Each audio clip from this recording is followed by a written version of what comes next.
To Daily Focus.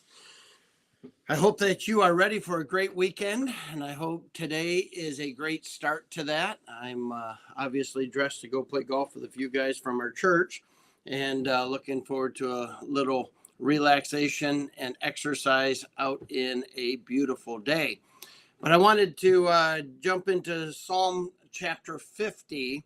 We're going to zero in on verse number 6, and it says, "And the heavens shall declare his righteousness, for God is judge himself."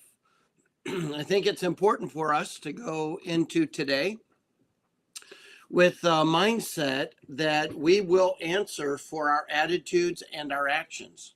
There is going to be an account given for the decisions that we make.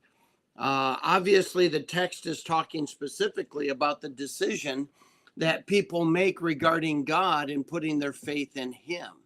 And so the text says, "The mighty God, even the Lord Jehovah, hath spoken and called the earth from the rising of the sun unto the going down thereof. Out of Zion, the perfection of beauty, God hath shined. Our God hath come and shall not keep silence. A fire shall devour before him, and it shall be very tempestuous round about him. He shall call to the heavens from above, and to the earth, that he may judge his people. Gather my saints together unto me, those that have made a covenant with me by sacrifice. And the heavens shall declare his righteousness, for God is judge himself." In other words, there's a couple of things. The first thing, obviously, is to talk about this coming to God. The saints have come to him and made a covenant with him through sacrifice. Obviously, the Old Testament had a sacrificial system that pointed to the reality that their faith was in God, that they were willing to trust God, that they believed that God would send a Messiah that would take away the sin of the world. In our covenant, we look to the sacrifice that Christ did make, and by faith put our trust in the finished work of Christ to forgive our sin and to give us eternal life. Uh, so there's the broader picture, but he's really talking about the fact that God, when he makes decisions in judgment, he is always right. And so when he says to a person, "You've rejected me and my offer of salvation, depart from me, ye that work iniquity, I never knew you," he is right. Man makes mistakes. One of the hardest part of capital punishment is this human element that somebody could make a mistake and actually condemn an innocent person to death. And because we're human, that is possible. I still think capital punishment is a biblical principle and probably a good policy for society to help them understand that you don't have the right to take somebody else's life. But at the same time, we understand the human side of it all. God never struggles with that. God never makes a mistake. God never is, he's never fooled. He's never confused. He's never mistaken. He is always right. And so when he accepts someone into heaven, he's not going to go, "Well, how did you get in here? How'd you slip through?"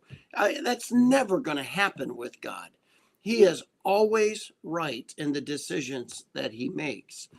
And the other part of this is that the earth itself shows that God is making right decisions. He formed the world to function the way that it's supposed to. He formed man in his body to function the way that it's supposed to. And we can just see that what God designed is right. And as he comes, there is going to be tremendous intrepidation. I mean, it's going to be a real challenge to every person who, filled with arrogance, tried to convince themselves that God was not right, that God was not in charge, that God does not get to decide. I will decide. If I want to go to heaven, I will go to heaven. If I want to be blessed, I will be blessed. If I want something, I will figure out how to get it. And that's the childish, immature mindset that we have surrounding us in the world. But the truth is that man is not going to. When God comes, he is going to judge. And it's going to be just he himself making the judgment. He's not going to have to appeal to me or to you or to some other person. He's not even going to appeal to his disciples or the apostles of days gone by. He is simply himself going to make decisions, and they're all going to be right.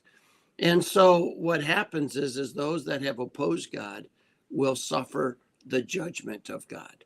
Those who have sought to please God will enjoy the blessing of God, and God himself will decide that.